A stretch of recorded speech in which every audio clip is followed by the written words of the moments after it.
ब्रिजमोहन जी, क्या राहुल गांधी का नेतृत्व शरद पवार को कबूल है? सीधा स्पष्ट सवाल पूछ रही हूं, सीधा जवाब दीजिएगा। बिल्कुल निश्चित रूप से कबूल है और इस बारे में आदरणीय शरद पवार जी लगातार इस मुद्दे पे बोलते रहे हैं। आपको याद होगा कि जब राहुल गांधी जी में या कांग्रेस में कोई कमी दिखी थी, तब भी आदरणीय शरद पवार जी ने उस मुद्दे को उठाकर बिल्कुल सार्वजनिक रूप से कहा था, क्योंकि उनकी जो भूमिका है इस देश में एक खाली एक राजनेता के रूप में नहीं है, वो गाइड, फ्रेंड एंड फिलोसोफर के रूप में काम करते हैं। और वो खाली कांग्रेस को उन्होंने सलाह नहीं दी, इसके अलावा भी दीगर पार्टियां भी उनसे सलाह लेती है, वो स्पष्ट रूप से बोलते हैं। तो मुझे पूरा विश्वास है कि आदरणीय राहुल गांधी जी की ये जो यात्रा निकल रही है, इस यात्रा ने एक संदेश दिया है पूरे देश को। और आप देखिए कि पहले दिन से लगातार जिस प्रकार से उनकी इस यात्रा में जिस प्रकार से लोगों की संख्या बढ़ती जा रही है, जिस प्रकार से उनका पार्टिसिपेशन बढ़ा है, तो मुझे ऐसा लगता है कि जैसे जैसे लोगों को आदरणीय राहुल जी के जो संकल्प है उसकी जानकारी मिलती जा रही है, तो लोग उससे जुड़ते जा रहे हैं। और यही कारण है कि जो हम लोग तो चूंकि यूपीए का अंग रहे हैं और महाविकास अघाड़ी के हम लोग पार्टनर है महाराष्ट्र में, तो हम लोग चाहते हैं कि कांग्रेस मजबूत हो और कांग्रेस का नेतृत्व अगर मजबूत होगा तो उसका लाभ पूरे देश को होगा, क्योंकि निश्चित रूप से उनकी जो विचारधारा है वो बहुत व्यापक है और पूरे राष्ट्र में उनका अपना जन समर्थन है। आप देखिए कि उनके वोटों में भी वृद्धि हुई है। 2014 में जहां 10 करोड़ वोट मिले थे, वहां 2019 के इलेक्शन में उनके पास 12 करोड़ वोट थे।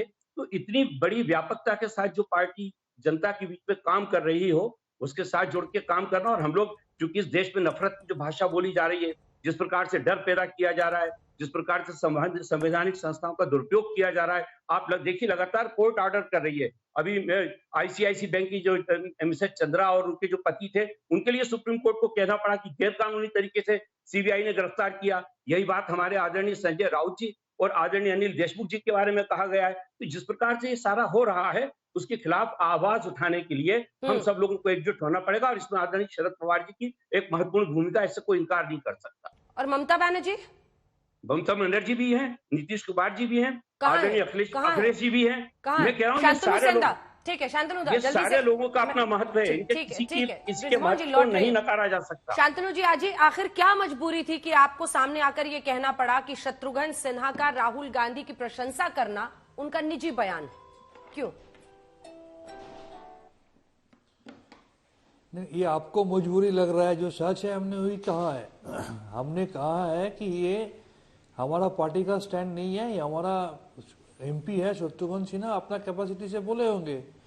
हर एक पार्टी का अपना अपना स्टैंड होता है, हर एक पार्टी का अपना अपना मोडास ऑपरेंडी होता है, हर एक पार्टी का अपना अपना प्रोग्राम होता है। हमने तो ये कहा है क्लियरली, कोई एक पॉलिटिकल पार्टी का प्रोग्राम को लेकर दूसरा पार्टी को बोलना ठीक नहीं है। और हमने इसके साथ साथ ये कहा कि भारत को जोड़ने का पहले कांग्रेस अगर खुद अपना पार्टी को जोड़ लेते तो अच्छा रहता। अगर कपिल सिब्बल, गुलाम नबी आजाद जी जैसा G23 जो जितना लीडर कांग्रेस को छोड़ के जा रहा है, ये अगर जोड़ लेते, अगर नहीं जाते तो अच्छा रहता।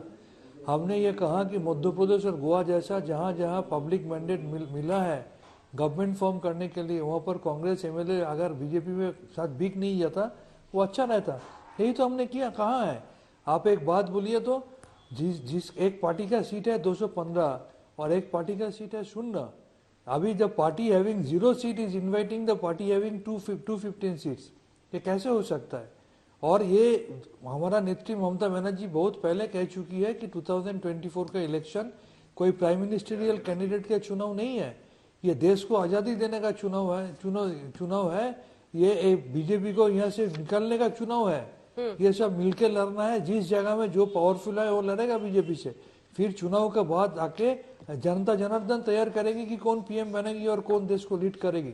अभी हमारा पार्टी का स्टैंड बहुत क्लियर है, हमने तो वही कह दिया है।